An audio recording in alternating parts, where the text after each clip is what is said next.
So first of all, I just want to say thank you all. Welcome to my three main panelists here today. And for those in the audience that see that Thomas Clements is here as well, you might have seen him here last week as a panel speaker. This week he's here to help me co-host this event. So that is why Thomas is here as well. So Thomas, thank you also for joining and co-hosting with me today. To the participants, today we're talking about the 1851 Royal Commission, the Research Fellowship. I'm really excited to get into it. First of all, though, before we start talking to our three panel speakers, I'm going to share my screen and give you sort of a brief overview outline of this particular fellowship, so we have some groundwork on where to start. So I'm going to share my screen with you now, so to give you some of this brief information. So I hope everyone can see that. I'm just going to make myself a little bit smaller so I can see my own screen. If someone in the panel speakers just wants to give me a thumbs up so I know you can see that as normal. Yeah? Okay, cool, perfect. So this is organized, of course, by the Paleontological Association. And we have, of course, another two webinars happening in January. This one, of course, as I said, is on our research fellowship with our three lovely panel speakers here. Again, as I said, we're on the research fellowship. This is another early career research award for being based in the UK again. And it's essentially anticipated that the next intake would be, of course, October 2024. And these last for 3 years, these particular fellowships. So normally speaking, it's held within the UK, as I said, and the PhD student, for those PhDs that are in the audience, you need to have completed your PhD upon starting this fellowship for the candidates that are here. And then also, as I said, you can have the PhD finished up to 3 years to applying to this fellowship. Although I would read more in detail on the particular website about exactly what they mean by up to 3 years, because there is a lot of details in there about career breaks, etc., also being applied and being considered with this particular grant. So interestingly also, with the repeat applications for the same project, this is not accepted by this particular research fellowship. So you can only apply with one project once. And I think if you were to apply again, you may have to apply with a different project, okay, with a different project proposal. As well, that's quite different. They give you two kind of options in this fellowship in terms of the arrangement of how you take on that fellowship within the host institution. So firstly, you can either opt for the fellowship in the UK to become employed by your host institution, and they're given the funding to then give you the money over the time as a normal employee. Or secondly, which would be the fellow then would have a sort of a self-employed status as a visiting researcher within that institution. So I'd be interested with the panel speakers that we have here today to sort of get into a little bit more about these particular two different arrangements and what they've decided to do. Thirdly, then, is the fellows are entitled, of course, to an expense allowance of £10,000 per year, and this can go to relevant conferences and software and things like that. So that's something as well that we can discuss here today. If you want to take a picture here of the application website, this is the online submission. That's the particular grant website where you actually submit it. That's it down below. I will also put it into the comments, into the chat, so that people can go straight and have a look at it. And then lastly, the awards are normally, as I said, up to a duration of 3 years, subject to an annual review. But there is opportunities to extend that depending on your particular circumstances. So again, I would refer you to the website to have a more detailed, clearer view on these particular points. Lastly, the fellowships, as I said, are started pretty much always on the 1st of October, but this can be slightly, I think, tweaked depending on the fellow and the host institution.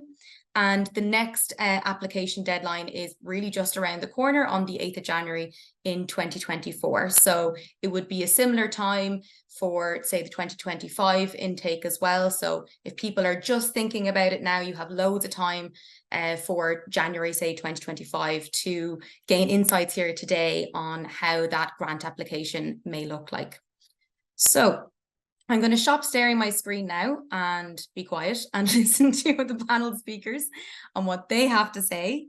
Is there anyone in particular who would like to start, or I will just pick a name out of the hat on who would like to give their short presentation first? So the idea is that we'll have the 3 short presentations, 5 to 10 minutes each, from each panel speaker here today. So is there someone who sort of would like to nominate themselves here to start? Or Davide? Okay, great. So first of all, we'll have Davide Fofa. You were awarded this, I believe, in 2018, I should say. Yes. So very welcome here today. So hopefully you can share your screen with us now and we can get started. Yep. From beginning. That should work, right? Okay. So first of all, thank you for inviting me here. Thank you for organizing these events. Are being a lot of you very useful for me as well to attend, and for organizing this and everybody for tuning in. And I hope that this will be useful for you. So that's me, but we can talk about that later. As Orla said, this fellowship is it's just one of 10 that Royal Commission for the Exhibition 1851 give out a year. They give about 10 different schemes, but this is specifically the one that would be most interested for paleontologists. It's primarily in the UK, 3-year. The salary, I just say immediately, it's quite generous, and so it's the expense allowance, and they keep up with inflation and cost of living. So my expense allowance was 6,000 per year, but I check on the website, it's now been upgraded to 10,000. And there's also an annual increase of salary depending on the circumstances. They normally found 8 projects, they say on the website. My experience in my core, they were a little bit more than that, so good news. And I think they've been historically fairly paleo-friendly. So I know quite a few paleontologists that have applied, and quite a few that have also successfully had this. Quite important, I added here the mission statement, because I think it's particularly important for this sort of application. You can have an amazing scientific project, but if it's not tailored to their mission statement, it might not be that easy to get funded. So some about my personal experience. I thought to share a little bit about the application proposal and then my time as a fellow. So this is the timeline. I started getting in touch with collaborators and partners around October, November 2017, and this was during my PhD. I was due to finish my PhD in, well, 2018 in May, and to defend in August, so within the timeline. Proposal was done between December and January, February. And then I got shortlisted for an interview that was held in May 2018. After 2 days of the interview, I got an offer. And then the start was beginning of October. The proposal is quite different, I think, from many other applications of this sort. It's only 2 pages long, and it can include diagrams. And I thoroughly recommend that you include at least 1 figure in that. It is also aimed to a general scientific audience. This will be reviewed by people in the commission that, as far as I know, they do not have paleontologists at the moment. And so it has to be aimed to a scientific audience. Furthermore, part of your application, so in particularly the abstract, will feature on the website. So that gives you a little bit the idea of what target audience you are trying to get. So you need to have a clear overview, clear objective, underline very well the originality of your project. And this is recommended by me, some sort of outreach component. And that's because it seems to fit fairly well with what the mission of the RCE is and has been historically. This outreach component can be up to you. A display, a collaboration with a museum, a brochure, anything that I can talk about that later if you'd like. Avoid jargon, that will sink your application.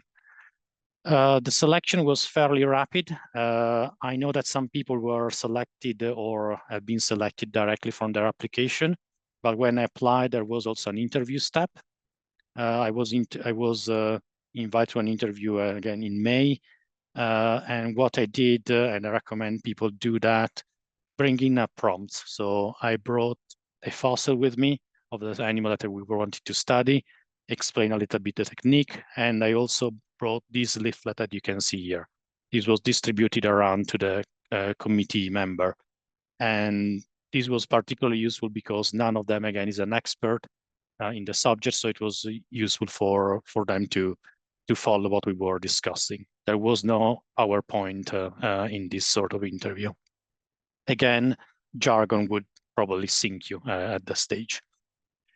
In terms of the fellowship itself, I started in October 2018. I finished in December 21.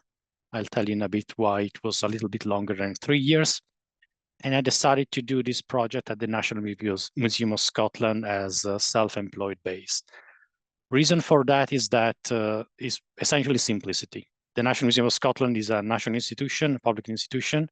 So it was not really an option to get employed by them without a band. And frankly, interviewing for my own project was not on the table. So that was a fairly useful option for me to have. I worked on algae reptiles, which are some Triassic reptiles from Scotland, and we use technology to get more information about them.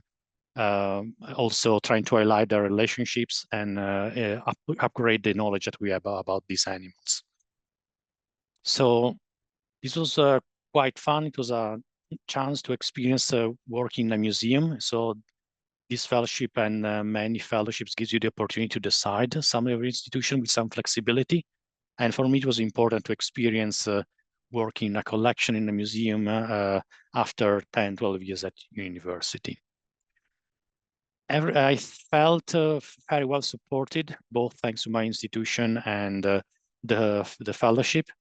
Never had problem in terms of payment, network, training, equipment, and data. I got everything was available, and as mentioned, the research allowance is quite generous, so everything was fitting fairly well, even using techniques that are quite expensive, like CT data. So I paid for my CT scans, most of them, trips, conferences attendance, and a 3D printer as well, and things like that. So then COVID happened. And I think it was important to highlight that unprompted, the committee got in touch to ask how I was affected and what they could do to help. So their original offer to me was, we can post this, you're still gonna be paid, and then we're gonna add at the end of your fellowship the amount of time that you've lost. For me, that was not really an option because it was a lot of missing time. So the main problem for me was having access to equipment. So working on workstation for CT scans. And that was in the museum, and the museum would not allow remote access or to get that at my place. So we negotiated with the commission to get essentially a workstation to work at home and to work remotely. And this came along with a paid extension for the amount of time that it took to get that workstation delivered. So really generous, and they were very flexible and open to negotiation about this. Every year you have to send an annual report, which is really pro forma. It's really not a big deal. It's half a page, 1 page for their newsletter. So I compile an old-fashioned list of pros and cons that I think would be useful. Application is pretty short. The fact that it's short doesn't mean that it's easy. You have to tailor that very well and be very clear. Salary and research budgets are quite generous. I really appreciate the flexibility, and that comes in various ways, particularly very low bureaucracy that the commission has. Refunds were very timely. They offered to pay in advance for equipment if it was required, and this a series of accommodation that were quite helpful. Same for the COVID support that they gave us, and vast network and training opportunities. Extra perks included things like a raffle for concerts and things like that at the Royal Albert. And historically, it's fellow-friendly. Quite a few few cons. It's very competitive. In my year, about 200 people applied, and people from physical, biological, mathematics, and applied science and engineering can compete in this fellowship. So it turned out that the success rate is quite low, about 5% of less, at least in my year. Not projects, as mentioned, are suitable and must be tailored to their mission. And you should choose your institution carefully because it could be quite isolating. And I realize I'm out of time, but last thing I want to say is get in touch. See if you want more advice or look at application and things like that. I'm happy to answer emails and like that. And I recommend if you are interested in this.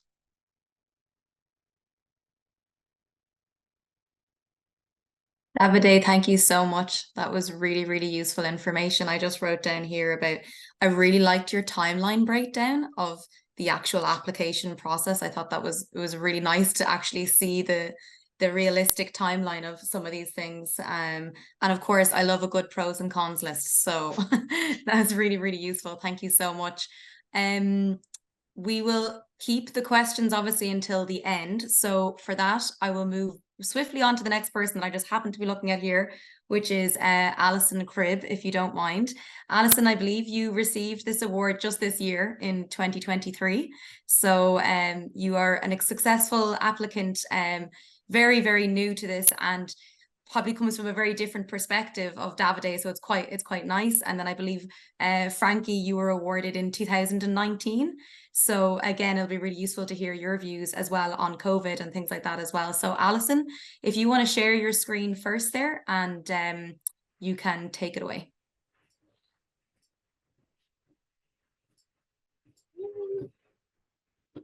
Swap that. That looking good. Okay. Maybe I can get all these Zoom windows to go to the right place.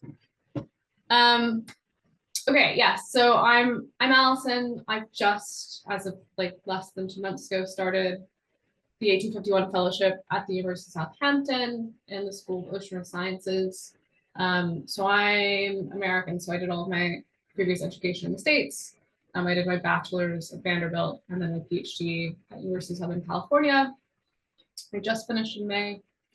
And I suppose to like kick it off, the official title of my 1851 project is Ecosystem Engineers, Resilience, and Climate Change Through Earth History. My first bit of advice on this presentation is that like I think a punchy proposal title does help. So like having the buzzwords right off the bat can be good. But it's basically a two-pronged research program focusing on ecosystem engineers in the fossil record, which are the types of animals like biotraders and reef builders that basically modify their environments to influence resource availability and change the habitability of their ecosystems for other animals. Basically looking at how the evolution of those types of animals influence marine biodiversity through time, and then also if you lose them or if they die during a mass extinction event, how does that influence recovery signals and community resilience? So that's me. I'm kind of going to go through a journey between like getting the idea to actually starting the fellowship. So just starting off with some project idea development. I had the same general idea for all of the fellowship applications that I submitted in last year's fellowship round. All of the applications are slightly different, which I'll get to in a second. But I knew that I wanted to work on this ecosystem engineering thing. I knew I wanted to branch out for my PhD research, both because I'd been doing it for so long that I wanted to switch things up, and also I wanted to demonstrate some independence and kind of propose a new kind of more cutting edge thing than what I had just been working on with biointegration in the ECR. And what I really did was I took what I loved and I was passionate about my PhD and other sort of tangential projects that I'd worked on that weren't exclusively part of my dissertation. I took what I really liked about that and I left behind everything I didn't like at the door. And that's kind of where the project ideas started to be built from. And for coming up with these project ideas, I think I have two main pieces of advice. And the first one is to think about what your motivating question is on a long time scale. So rather than just thinking about a motivating question that you're going to tackle over 3 years, like when you get these fellowships, they're really interested in funding you as a scientist and seeing what you're going to do in the future, particularly because the 1851 is a lifelong family commitment. So like, how are you going to keep the research going and where are you going to be with it in 10 years? And understanding what that journey looks like, I think is important. And also, do other people care about it? It can be totally esoteric, but communicating it in a way that other people outside of your field of paleontology cares about is really important for your applications. And then for all of these, it's important to develop a sort of unique selling point, which is what makes you different from your competitors in these application pools. And for whatever makes you different, what is it about that the funding agency wants? So where that fits in a sort of Venn diagram is what your unique selling point is. And it's basically why should you be funded over other applicants, particularly fitting in with that 1851 mission statement, which is really important for the application. So then I had to find the right fit at Southampton. So for me, I wasn't really picking a university or like a program that I was interested in. I'm one half of the two-body problem. So my partner had already been employed at Southampton. So I was trying to figure out a way to also be employed at the same place as my partner. And that's not something people talk about a lot, but it is really common in academia. So I think it's worth admitting and saying like, it's totally okay to be picking a job and a location based on your personal circumstances. So I was really lucky to do the last year of my PhD remote at Southampton, and I had this visiting academic position, which helped me kind of figure out how I would fit into SOAS. And I pitched it to all of the sort of major research group heads and the head of school and the deputy heads of research. Unlike other institutions, we don't have an internal vetting process at Southampton, but this way they still kind of vetted me, and you need support from your head of the school in your application. So it was nice that Mark Moore, who was the head of school at that time, could like write me a letter that wasn't just, you know, your general buzzwords. He'd actually seen my application and talked to me about it. And I think that helped a lot. It also helped me identify an academic supervisor who is not really my research supervisor for this. Like I'm really fully independent, but it did set up a mentorship early on, which was really nice. And he helped me sort of iterate my application.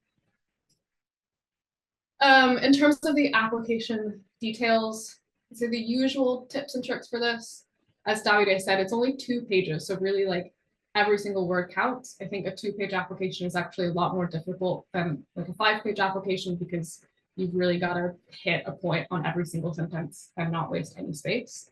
A figure really is worth 1,000 words. So having a figure explaining like your hypotheses or your expected outcome or your research flow, really important for communicating your ideas in such a small amount of space. Make sure you have really clear research questions and the hypotheses that you're testing. And because it's so small, it's really good to use like font levels, so bolding or italics to sort of make those main points that you're trying to drive home very visually clear. Some less usual advice. Some advice that I got from a friend very early on in my whole fellowship application cycle was to write these proposals as if you're explaining it to your grandmother, but she's a Nobel Prize winning physicist. And I think that that's actually really good advice for the 1851 scheme in particular, because a lot of 1851 alumni are Nobel Prize winning physicists. So So the odds that you have a Nobel Prize winning physicist on your committee reading your application it's not zero. So I think that's a good mindset to go into. Like you need to avoid the jargon, but you're still writing to a quite high level scientific audience. My interview was on Zoom. I think that is something that happened during COVID and they've made that permanent now because it's easier to get everyone like on the same schedule rather than having to manage people's transport. But it was quite an intense process, which I'll get to in a second. And there's a spirit of the 1851 statement, which is how your research program aligns with the mission of the 1851. And I would say don't overlook that. It feels like a small part of the application, the way that the details of the application are written, but that's really where you emphasize how the research program you proposed fits in with the 1851 mission, which they care a lot about. So I'd spend a lot of time researching that and actually giving that a thorough think through when you write that statement. I did apply for other applications that were unsuccessful. So I applied for the Oxford College, the All Souls College at Oxford postdoc research fellowship that came up last year. It was longlisted, but I was rejected. And then I applied for Southampton's proleptic fellowship scheme, which I was shortlisted and interviewed and then rejected. And what I would say is that I learned a lot through all of those processes. So I built my 1851 fellowship on the back of my All Souls fellowship. And then my 1851 interview went a lot better because I'd done the anniversary fellowship interview. So there are a lot of failures here, but they're all, you iterate these applications and they make them all better in the long run, I think. My tips and tricks in very fresh hindsight, because I just did this in the last 11 months, is to demonstrate independence. The 1851 is interested in funding you and not your academic supervisor, and communicating that it's really your independent ideas, I think, is really important. And that came up in my interview a lot. I think having an online presence is pretty important. It's a fair assumption to say that people Google you, and having some sort of website or ResearchGate or Google Scholar profile is something that I think everyone needs to have these days. I get the sense that the 1851 really likes to fund sort of movers and shakers, both scientifically and proposing something cutting edge, but also in scientific communities. So thinking about how you contribute to your scientific community and communicating that, as well as how you make your scientific community better. If you do make it to interviews, I cannot emphasize enough how much to practice. The interview invitation I got seemed like it was going to be a very chill conversation, and that was not quite it. So I think doing mock interviews where you are really in the hot seat, getting comfortable in that environment is really important. And like I said, you'll have failures in fellowship applications, and that is true for job applications and grant cycles and all fellowship applications. Instead of viewing those failures as, potholes or things in your way, take a step back from them after you've given yourself the emotional time to process that, and use those as springboards to develop better proposals and application packages, because it really is all iterative. And eventually, after the experience of each one, you can build something really special. I've not been an 1851 fellow for that long, but it's going great for the last 2 months. At Southampton in particular, I can kind of try on a more balanced employment contract. So I'm getting experience not just with an independent research program, but also teaching and co-mentoring student projects and co-advising a PhD project. So, and it does feel like you're part of this cool, bigger scientific community that everyone calls the 1851 family. And I'm very community motivated. So that's really nice to be a part of, and feel like I'm going somewhere with a group of people. Sorry, I ran just over, but that's me.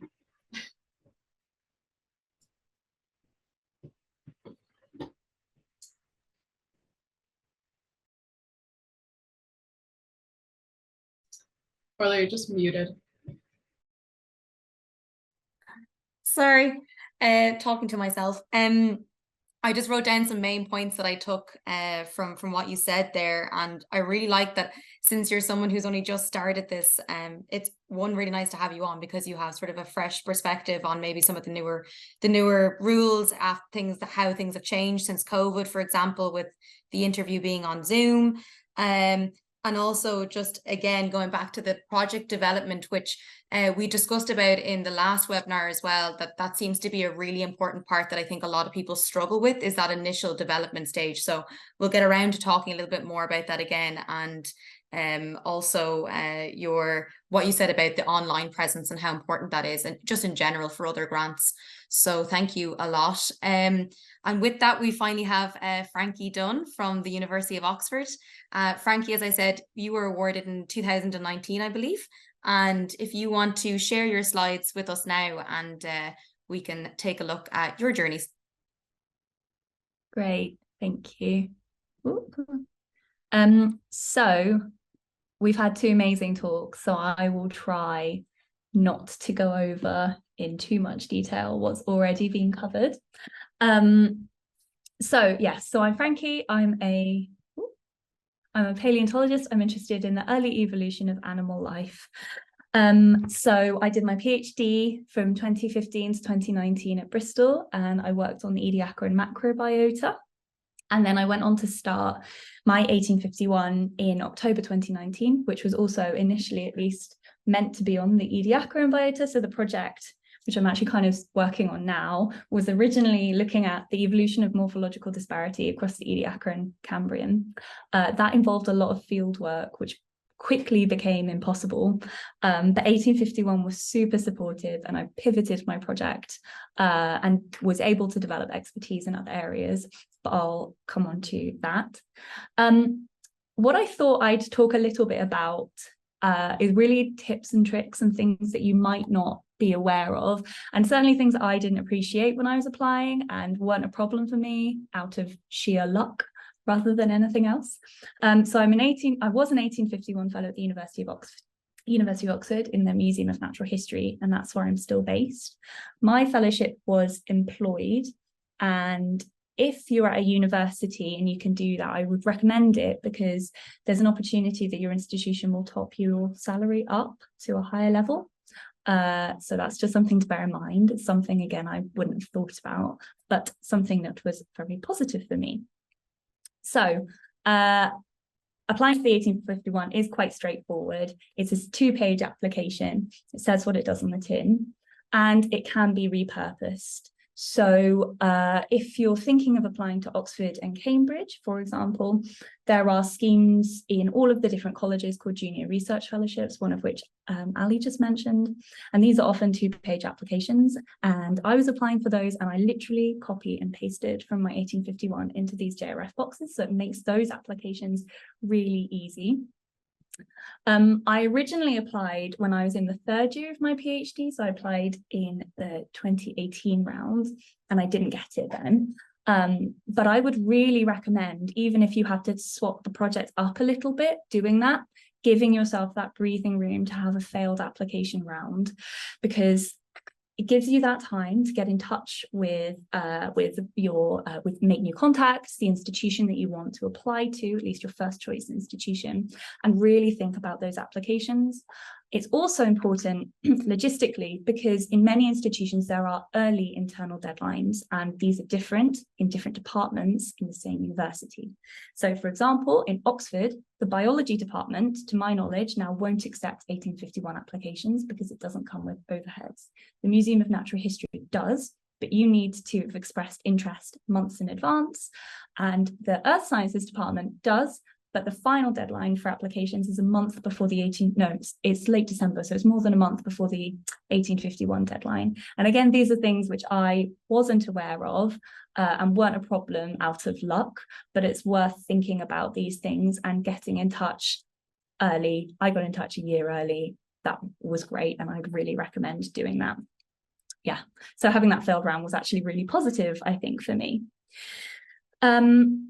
So I held the fellowship between 2019 and 2022, and my entire project was completely turned on its head by COVID, which was quite a lot to deal with when you've just moved somewhere new. You're trying to establish yourself as an independent researcher, and then suddenly all of these plans which you've made over 2 years just gone up in smoke. The 1851 couldn't have been more supportive.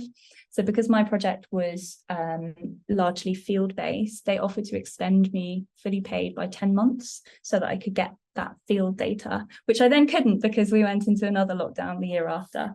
But they were really generous, supportive. As Davide said, they reached out immediately, and they basically let me spend the money on what I needed to in order to pivot my research agenda.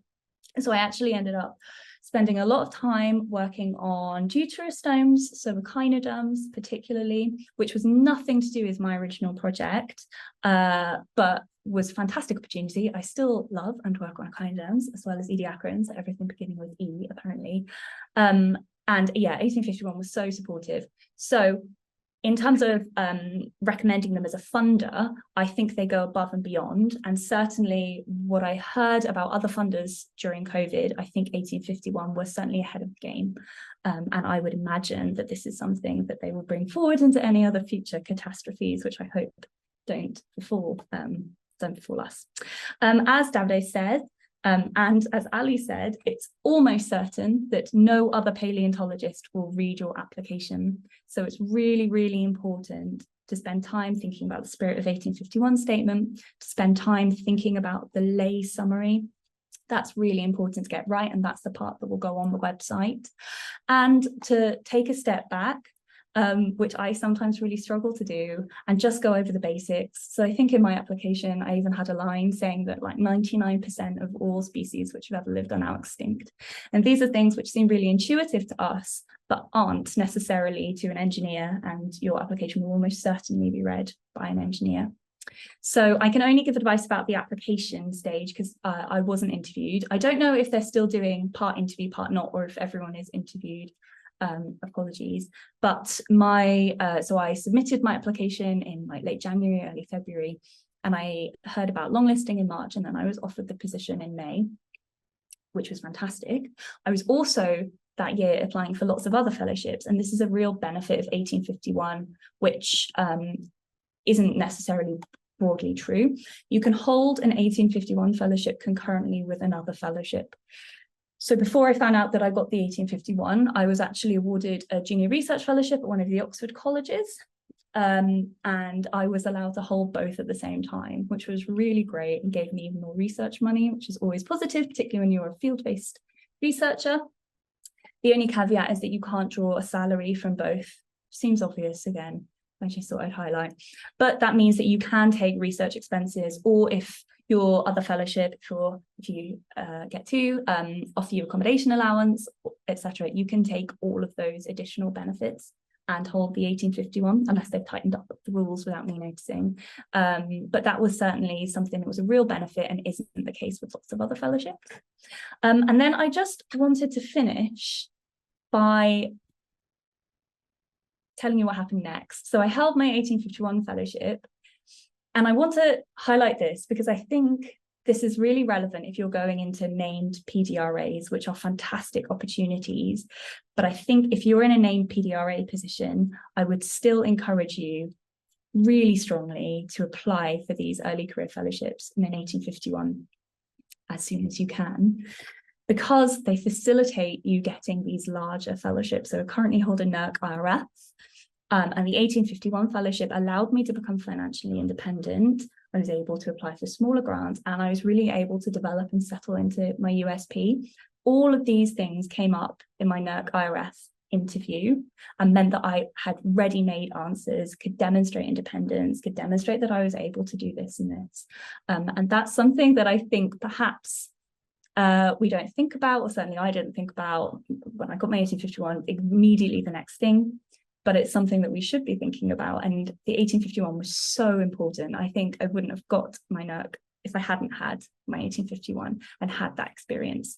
So yeah, so NERC, the 1851 allowed me to demonstrate independent research success, which facilitated my NERC application. So I'm just going to leave those little tips and tricks that I had up on the screen, but that's really all I had to say. But I'm very happy to answer any questions.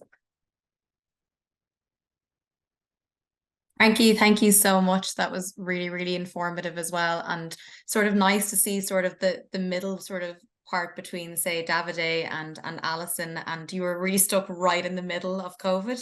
I understand exactly what that was like. I was in a similar position 2019 to 2022.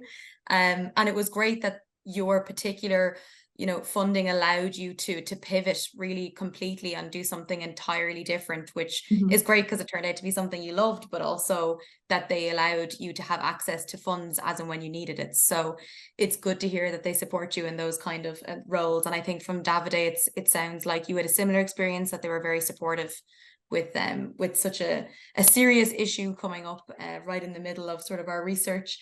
And also how it helped you sort of set up the rest of your independence in grants coming down the line, right? So I think that's something that's really important to outline with the early career grants, is it's really giving you an opportunity for plenty of rejection, but with rejection comes lots of experience, and I think a much better understanding of how this overall system that we're in works. And I think that's a really good point. I'm not sure, actually, sorry if it was Frankie or Alison brought up the idea, I have it written down a few times, but the failed application rounds, I think it's one of those things that we don't talk about enough, but as much as there is negatives to failed applications, I think there's a huge source of positives that come from that. So with that, thank you again, all three of you, for your presentations. I'm going to open it up to the Q&A. And if there is no Q&A, I have a list of questions to ask you all.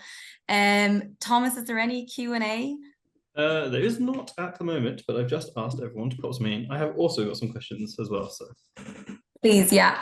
Thomas, if you want to ask a question first, because I feel like I've been talking a lot, and then I can ask my question. Okay, my first question is for, I suppose it's for Alison first, and then Davide can kind of answer secondly. But I'd like you to, if possible, to walk us through the sort of the interview phase, because the 1851 is fairly unique in terms of these sort of early career fellowships that have these interview phases. I had a Leverhulme, no interview. And so I wanted to know, like, firstly, how did you prepare? And secondly, what kind of things did you get asked?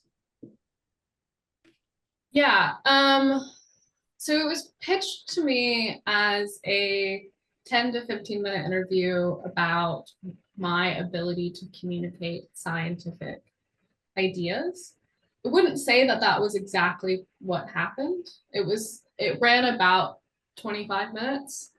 And the first half of that was really one paleontologist on the panel really like hammering into in a very friendly way, but like really hammering into the details of my application and asking about caveats and how I would overcome things like sampling biases and time averaging, and like it was a bit of an examination. And then after that was done, it went around to each of the other interview panelists, who were a combination of physicists and chemists, who all asked me one question, sometimes with a follow-up question, that were mostly clarifying and a bit of from the angle of skepticism about the fossil record. I think just kind of see how I would fare with being able to defend my proposal. And then the last set of questions were really about outreach and community and the way that I had contributed to my scientific community and the community, and how I would do that in the future as an 1851 fellow. And then I found out, I interviewed in the morning, I was in California, and then I found out within less than 24 hours. So it was a very, very quick turnaround. That's my interview. Well, for me, it was fairly similar in terms of the panel. I didn't have any paleontologists there.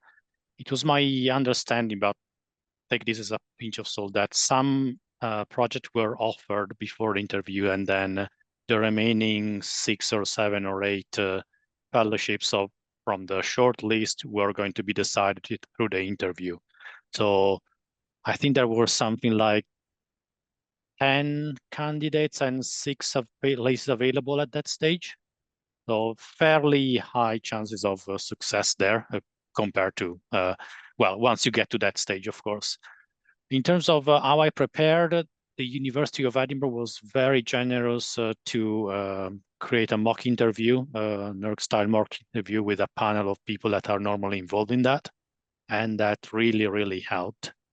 Another thing that really helped because the panel were not expert, was bringing prompts, like bringing the fossil I wanted to study. It was easier to explain with them passing the fossil around. Questions were about the feasibility of the project. So it was not clear, why should it work? I mean, do we have any evidence that this would work? And an important step that we did was doing a little test on one of these fossils to show that it can be scanned and what you can gain from that. So that was particularly useful. Other questions were more general in terms of why should we found a paleontology project, which are sort of, I think, easier to answer. We have in paleontology, we have a quite nice opportunity to make a broad picture fairly easily from fossil, like the past, long-term processes and things like that.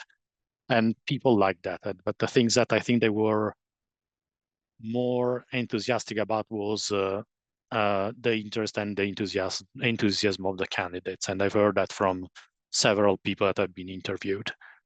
So show yourself enthusiastic about the project and how excited you are about to work with that. And it would be a huge pro for that.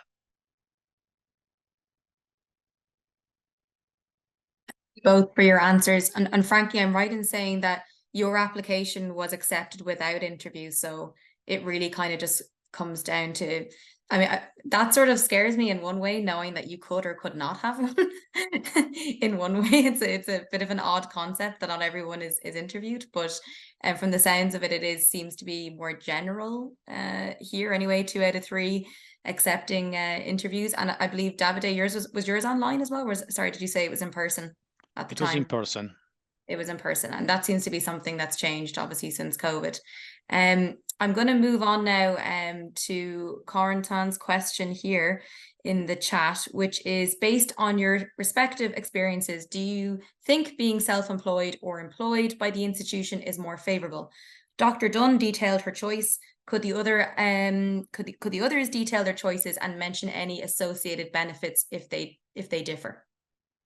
So this comes down to basically the self-employment, or were you employed by the host institution, I think is the question. Alison, if you want to maybe answer first. Yeah, I mean, I'm an immigrant, so I didn't really have a choice in this matter. You have to be self-employed. It's very, very difficult to deal with all of the logistics of immigration and taxes and paying that as an immigrant if you are self-employed. So if you're immigrating to the UK, definitely go the university employed route. For me also, there was not a choice because of the National Museum of Scotland was not legally allowed to have me as an employed person. So the option was to be self-employed and visiting the museum. That came with a certain perks and, well, not sure about perks, but what I had to do essentially, the main difference was that the salary, including the budget for taxes, was directly sent to me. So I had to make my own taxes form and things like that, which was useful on one side, annoyed on another side. However, I would imagine that I don't know if research funds are also managed by the university, but I was able to do that by myself, which means no key travel, no this sort of things, which was a particularly huge, well, I hear it's not fun, and actually I'm experiencing that it's not fun to do that. So having to deal directly with whoever was selling me the product, and then a refund directly from the commission was pretty easy. And as mentioned before, they are extremely low in bureaucracy, and they pride themselves in that, and they want to keep it that way. One thing Always to definitely a add, bonus. Yeah, Frankie, please. No, so please. I was employed by Oxford, but all of my expenses were still held by 1851. So I didn't have to go through key travel then. I do now, but I didn't then. So yeah, that's not something that you would necessarily have to deal with if you were employed.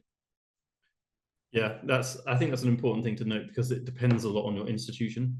Some institutions, if you applied there, they will force you to put your money through the institution, which means that you'll also have overheads, but not all institutions do that. So really, it kind of feeds into what Alison was saying. It's very important about choosing your institution that you're going to, the reasons, and having a look into the terms of service, I suppose. Can I add one more thing to this? It is really nice that even if you are employed by the university, you don't have to go through university bureaucratic expense systems. The downside to that is that you do have to pay for everything out of pocket. 1851 will work with the university if you need to make like a large purchase. So if you need a new laptop, for example, you can arrange that internally. But it is a bit difficult to manage, for example, conference fees accruing just straight out of your bank account or on your credit card. 1851 does reimburse very quickly. Typically, they say in less than 14 days, but in my experience so far, it's been in less than a week, which is about the best way that you can handle an out-of-pocket reimbursement scheme. We do like when there's quick reimbursements. That's not always the case in academia. So thank you all three for adding to that question. And something that I picked up on earlier, kind of along the theme of sort of still kind of the early stages of the application and everything else, and even going before that, is your online presence. It's something that I hadn't given much thought until looking into other applications recently, and this seems to be sort of becoming more of a theme in a lot of different grants now, is online presence. Anything from outreach to just having a website. How important do you think it was for this particular application, and in general for the applications you've applied to have that kind of online presence, whether it be website or something else? Davide, if you want to answer first. For this specific application, I didn't have a big online presence, just few reposts on Twitter and things like that. But if I had to redo it again, I would definitely produce something. So I'm currently at a website, and I noticed that after application for job I sent in, there's a spike in traffic in there. So people definitely look at those things. So it's particularly important, and the sooner you start, the better it is. So I fully support what Alison said. Great, thank you. Frankie, do you have anything to add to that? I don't really have a huge online presence, and I think it was less important when I was applying in 2019 or I guess 2018 I was applying. But for subsequent applications, like for my NERC, I think it's quite important. So when I think of an online presence, I'm not necessarily thinking of like personal Twitter, etc., but outreach that you've done. So if you've been involved in any like museum exhibitions or anything like that, public talk series, there's a footprint, and linking those I think is really important. And I certainly think that it improved my chances with the NERC fellowship, because there's also a public engagement section component to that. Absolutely. Alison? Yeah, I had this big tick in traffic just before my interview. And then some questions came up in my interview that hinted that some people had looked at my website. I think that this is different than having a Twitter account. This is like having a website. If you don't have, like what Frankie said about having a sort of digital footprint of outreach and press, if like I don't have a lot of press for my research, so I kind of try to supplement that on the first page of Google by making sure that I have a website that's fairly updated, a GitHub page that's well documented, a ResearchGate that is vaguely updated, so that if you Google Alison Krebs, things come up. that aren't just like random LinkedIn and Facebook profiles for people that aren't me. I'm also young enough that I have a digital footprint that's it's a bit too long for comfort. So it's also about like burying stuff. Like if you're in your mid-20s, you've probably got things on the internet from when you were a teenager. Getting that buried with your professional footprint is, I think, helpful. And you can do that just by setting up a number of professional facing profiles. Very good point. Yes, it is that you do at some point need to Google yourself and find out what others are seeing about you before you get to make a physical impression on anybody. So it's a very good point. I believe we have some questions in the chat. Thomas, if you want to maybe read out, I think Bethany has a really good question there, actually. So Bethany's question is that as public outreach is mentioned as something that's favorable in the application, do you know if this is something that you can specifically request funds to support within your research budget? Alison, maybe if you want to go first, doesn't matter. I actually don't know, so I'm interested to find out. Good answer. Has anyone here got experience? Yeah, I suppose I could rephrase the question, which is, did any of you put specific outreach stuff into your grant? I did. Yeah, so big part of the grant was actually trying to update exhibit and things like that at National Museum of Scotland, which didn't happen, but happened at the Elgin Museum. Specific funding for that, they just come out of your research budget, as far as I know. Knowing the commission, however, if there are special needs for that, for extra funding, it's probably something you can negotiate. However, 10,000 a year, it's quite a large pot already. So it's probably enough. So at the end of 3 years, you have 30,000 for series of things. And I think the expectation is that you can get your outreach done also within that budget. You also have the support of your home institution. So playing around with different sources is probably a possibility. One of my main outcome was a brochure that has paleontological, an interview and then a series of activity for paleontology aimed to high school, and that's something that I paid on by myself, and it's now freely available and this sort of thing. So if you do something that's freely available, it's also really useful in that sense. I don't know if that answered the question. So, Frankie, did you include any outreach stuff? I included outreach stuff, but it wasn't costed. It was stuff. So like when I started in Oxford, the museum was preparing an exhibition called First Animals, which my research was featured in, and then I featured in. So there was outreach explicitly in there, but yeah, it was all already funded by the museum or Oxford more generally. So I didn't have to stump up for that. Mm. Could I add one thing? So whatever outreach initiative you do, the commission love it, and they will be happy to advertise more broadly and help you to widespread that just by experience. That's awesome. Can I add one more thing as well? Yeah. Sorry, that I would so recommend starting outreach activities if you haven't already now, because they are an explicit part of the senior fellowship applications. So if you've already done stuff and can say that you're engaged in this, because it's one of the funnest part of our jobs, being able to talk about what we enjoy to the public at large anyway. But if you can demonstrate that you've done that, there's another tick in the box for those more senior fellowship applications. And if 1851 allows you to do that, then you should absolutely capitalize on it. Yeah, such an important point. And I think one thing as well, just to add to that, is that if you are doing outreach stuff, try to capture data about how many people you're reaching and what sort of age groups that you're reaching, so that you can actually show reach and impact, because yeah, it really does help with applications further down the line. We have another question, which comes from Lorna, which says, When choosing your references for your application, did you choose your PhD advisor and then one other person? Did you put specific thought into who you chose? Frankie, do you want to go first on that one?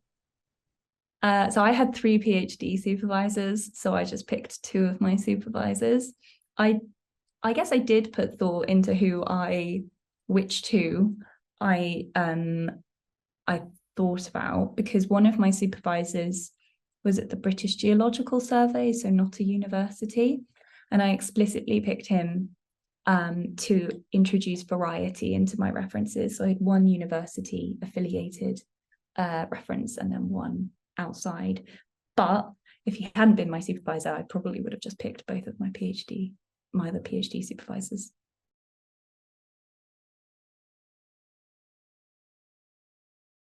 I picked my PhD supervisor and my master supervisor,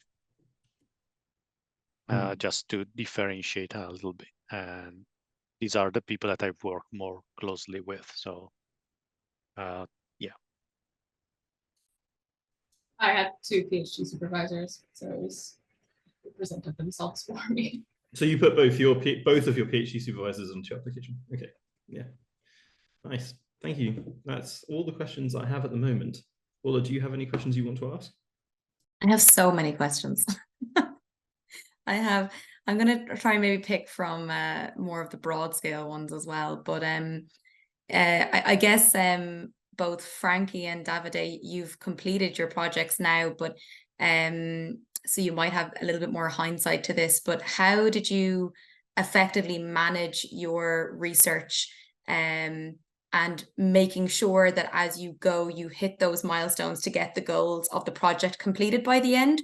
Or do you feel that there was a nice, you could wrap it up in a bow and tie it at the end? Or do you feel like you got one objective done and there's still an ongoing bit of work happening from those projects? Frankie, if you want to go first. I didn't hit any of my original research objectives. This is because it was largely field-based and I couldn't go. So from 2019, I didn't go into the field internationally until 2022, until like the summer before my fellowship, 3 months before my fellowship ended. So all of the research that I wanted to do in my 1851 is stuff that I in part bundled into my NERC application. So it's stuff that I'm working on now. So I didn't hit any of those objectives, but I did learn like a lot of other skills, and I did a lot of other research that I'm really proud of during my 1851. And so I guess, as we all did, I tried to look at the positives during the pandemic, and it was a real positive actually that I got to spend that time without anyone breathing down my neck to learn these new skills, learn about different groups of animals. And 1851 was really supportive in that. And providing those as Davide says, they're quite informal. Those annual reports was a nice structure, so I could see where I was year on year and how far I'd come and what papers I'd managed to get out and what was still languishing. So there was a nice structure, but it was very different to how I originally anticipated it going. For me, similar. I'd like to think that mostly it's because of COVID, but in reality, it was also a bit sidetracked by some things. So not all that I wanted to finish was finished. I think this is largely the case for most of these fellowships. However, now I have materials to work for years and years. Some of my main output from just to give an idea of the timeline, some of my main output from that fellowship came out this year and last year. So that's 2 years after. I was doing other things in the meantime, etc. But I have started work on several projects that can now be expanded, given to students or help others and advance the career. So this links to what Alice wants to say. When you create your project, think of what you're going to do in the next 5 to 10 years. That's really useful. And I wish I talked to you before I did my application, because I didn't think about that, but I definitely will do now. So I would say do not worry well, try to meet your deadlines. You clearly have to sell your project somehow, and not oversell, and that's what we all try to do. But then reality is a bit different sometimes. COVID and all other things can sidetrack you. As long as you show that you are working, you're doing things, it'll be fine. Thank you, Davide. There's one particular very random question that I want to ask all of you, because I think at least two of you, Alison and maybe Davide, you both said it in your presentations about the importance of a figure in this particular application. And I'm just wondering, what is it about showing a figure of an explanation or a diagram or an illustration of something? Why is that important over words in this particular application? Because that's something that seemed to be very specific to the 1851 that I think a lot of you had stressed. So Alison, if you want to go first on this one. Yeah, I mean, I think because the application is only 2 pages, and then if you add a figure and references, it's really a page and a third. It's a very dense text that you end up writing, and providing a figure that's perhaps annotated is a really smooth way, I think, of communicating that dense text. I think also being able to create a figure really demonstrates how well you understand the thing that you're proposing, because it's very difficult to come up with some sort of visual schematic if you don't really understand what you're talking about and what your expected outcomes are. So it serves 2 purposes. So there's the clear communication for the dense application, and then also the demonstration of how well you know your project inside and out. Yeah, I agree. And I think the way I try to make my figure is that they summarize the project.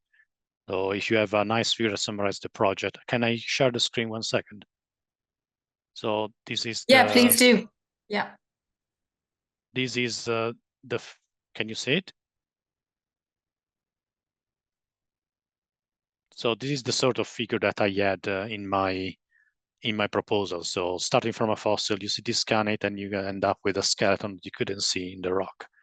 And that's in 2 minutes you can read this whole thing, which is the old method section of the application. So it's not only to add things that you don't have space to do in the application, but also to highlight some points. And it also makes I think it makes the application a little bit more interesting. It's 2 pages, it's short, but 2 pages full of text are intimidating, perhaps.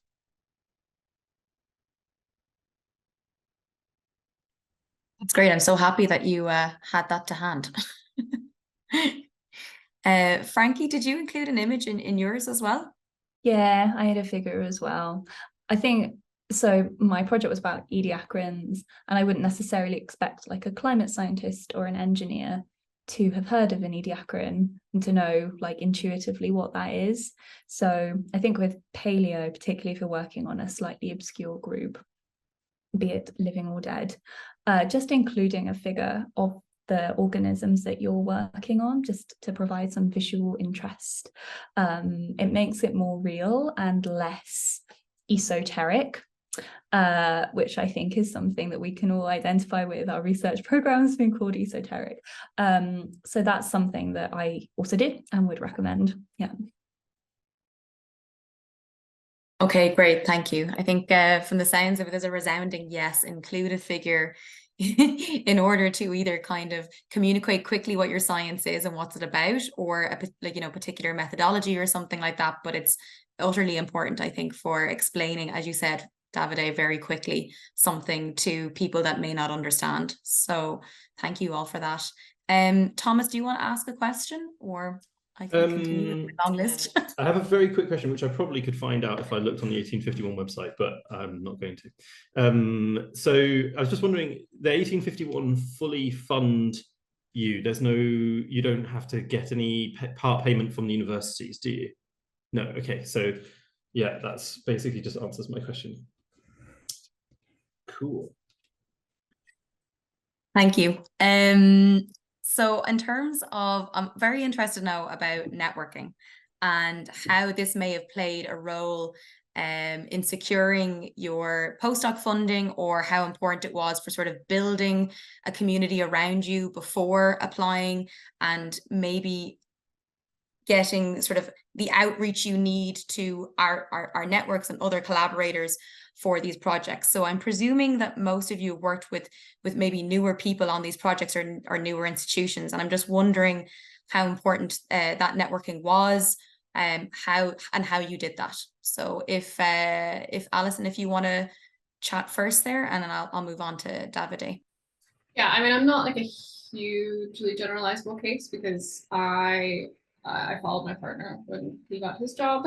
So I got to like really enmesh myself in one research group at Southampton. And like when I showed up, I was like, I'm applying for these things, and this is what we're doing.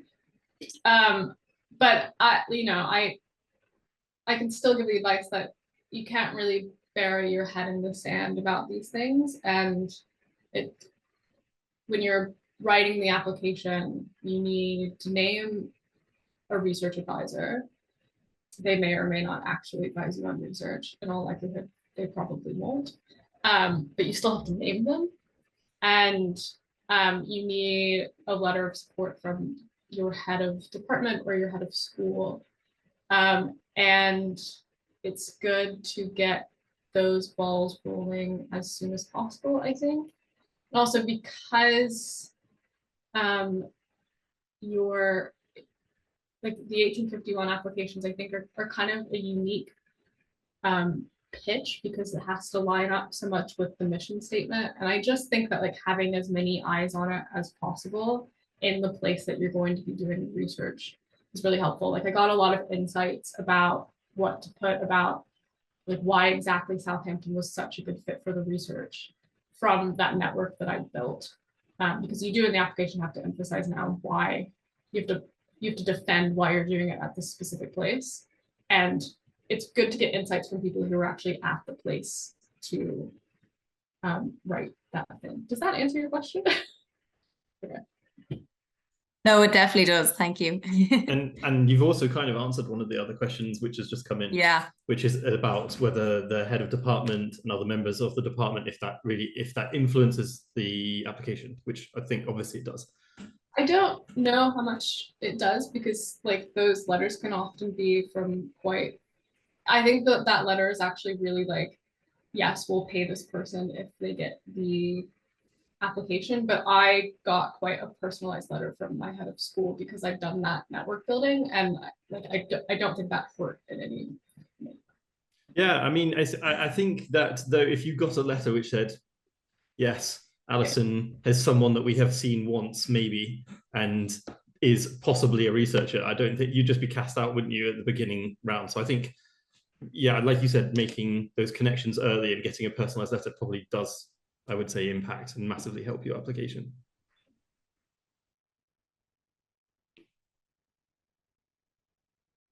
Davide, do you want to answer this question or tune into that as well? Yeah, so I had a few collaborators in this project, and the reason for that is that the fossils were of my deposit, the deposit I studied, are in different museums. Some National Museum of Scotland, which was an obvious choice for me. Little parenthesis here, I decided to do that in Edinburgh because my future wife was finishing her PhD, so it was also a personal choice to stay around, and it was a nice opportunity. My PhD advisor helped me developing the project, so it stayed in the project. So I got him, people at the National Museum of Scotland, someone else, Richard Butler, that was interested in the Elgin reptile before, and so we thought instead of fighting, we are gonna play together. And then people at the National Museum and Natural History Museum in London, so Paul Barrett. So all this network was really helpful, and now, well, it's suffice to say that I'm now doing a postdoc at Birmingham with Richard Butler, but also the chance to go to conferences gave me the chance to meet other collaborators as well. So I am involved now with Virginia Tech, and I met the people at Virginia Tech at one of these conferences. And this one in particular was SVP in Australia, which there would have been no way they could have afforded otherwise. So yeah, in summary, network hugely important, and not only for your current project, but also for the long-term plans. Frankie, if you want to tune into any of those remarks or add to them. Yes, so I'm not a natural networker, and I think I'm really bad at it. It's definitely not something that comes easily. And so I was kind of forced to start it by my PhD supervisor. Anyone of you know Phil Donahue, I'm sure that won't be a surprise. He scheduled I remember this so vividly. He put a meeting in my diary, and the meeting was to talk about a paper. And I got there, and he didn't want to talk about a paper. He said, Frankie, it's time to apply for fellowships, and you can't stay here. And that was all he said. But I drew heavily on his network to try to find places and facilitate introductions to research groups that I might want to join. And because I'm not a natural networker, I would say it took me quite a long time to even pluck up the courage to send those emails, which is why I would so recommend starting to apply a year before your money runs out, a year before you have to.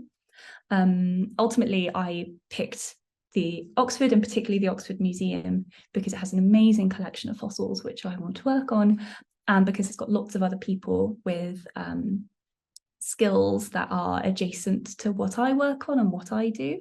So it was a really natural choice. And building up those strong relationships means that that institution might want to support you for future grants as well. So I had a conversation in the second year of my 1851 about applying for NERC IRS at the museum in Oxford as well, and ultimately that's what I did.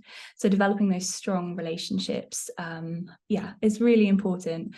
But I fully sympathise with anyone who finds networking very difficult. I hate it.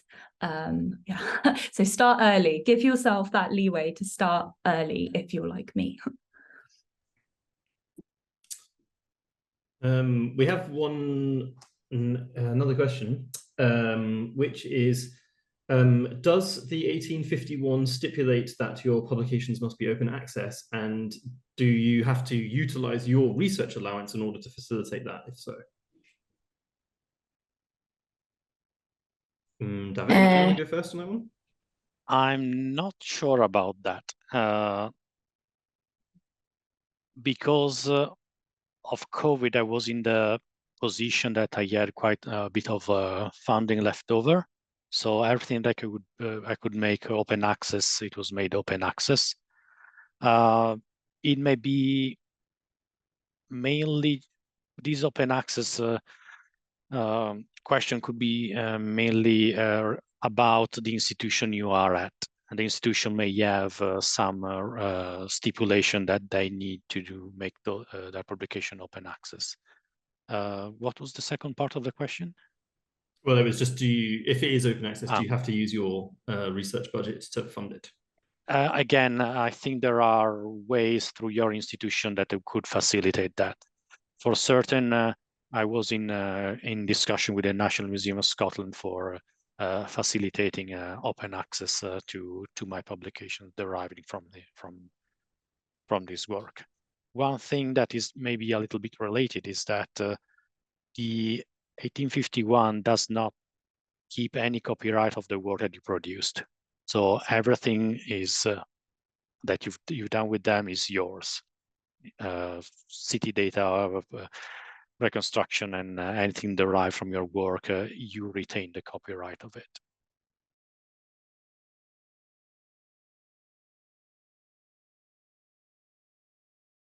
Thank you, Davide. Do any of our other panel speakers want to chime in to that question?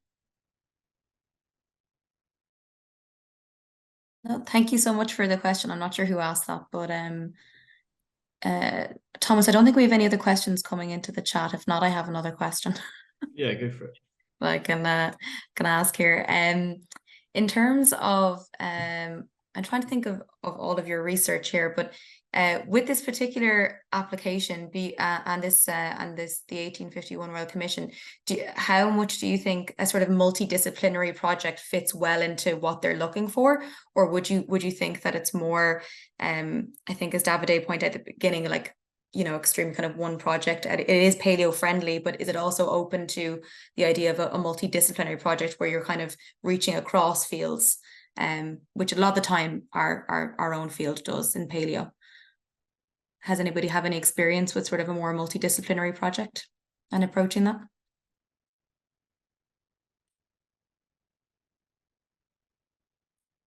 Sorry, Well, whoever I wants got to them. answer. I think they'd love it, personally. I would put it a bit differently, though. I think instead of multidisciplinary versus not, I think the important bit is whether you have a big picture in mind, and however you reach that, however you reach that, it would be fine. But I think the most important bit would be an overview, big picture. I do not see the 1851 found a very narrow project personally, but I might be wrong. If you have a hook with I don't know, origins of modern fauna, which was mine, or origin of life, even bigger, that's all the better. I think that's important, especially with paleontology in our particular field. It's important to know that they're open to the more multidisciplinary kind of projects. Considering it's coming up to, well, 8 p.m. my time, 7 p.m. UK time. I guess I'm just going to have one more closing sort of question, unless anything comes into the Q&A there, which is, what would you say would be the take home message, or kind of, you know, if in hindsight, when you've completed the project or not, what would be the take home message to other ECRs applying to this particular grant, or your experience at applying to grants? What would you want them to know if they were applying? What would be the one sort of takeaway point that you would like them to take away from this? So if maybe Alison, if you want to go first, considering you've only been a few months, I guess maybe this will be more to the application side, but that's also extremely useful information. Yeah, I think jumping also off of what Frankie has said about starting early and viewing your other applications as building blocks. Like, my main piece of advice for anyone going through this is that you learn a lot more from the applications that don't land than you do the applications that do. Like, it's actually very hard to learn anything about what does and doesn't work when you get something funded. You learn a lot about what does and doesn't work when something isn't funded. And that's not to say that you need to be a total robot, and for every rejection you get, you're like, ooh, well, I'm just going to make a list of all the things that I've learned here. Like, give yourself the emotional space that you need to sort of process that rejection. But my main piece of advice, I think, is that it is all building off of each other into one project. And if that ends up being an 1851, that's awesome. If it ends up being something else, that's also awesome. Like, you learn something either way. And that's why I'm fuzzy, happy advice. That's a very good piece of advice. Thank you. I think it definitely holds true. And it's, again, something that I think is a common theme here. It's really truly the failed rejections that really teach you so much. So you need to kind of be brave enough to apply. It's a fearful thing to do, and reach out to those people networking to begin with to help with those ideas and push them forward. But applying is the key, right? You need to apply to know where you stand and how good those ideas hold up at the end of the day. Davide, what would be your piece of advice? A little bit on the same line of Alison. Reach out to people that have applied before, not only people that have succeeded in their application.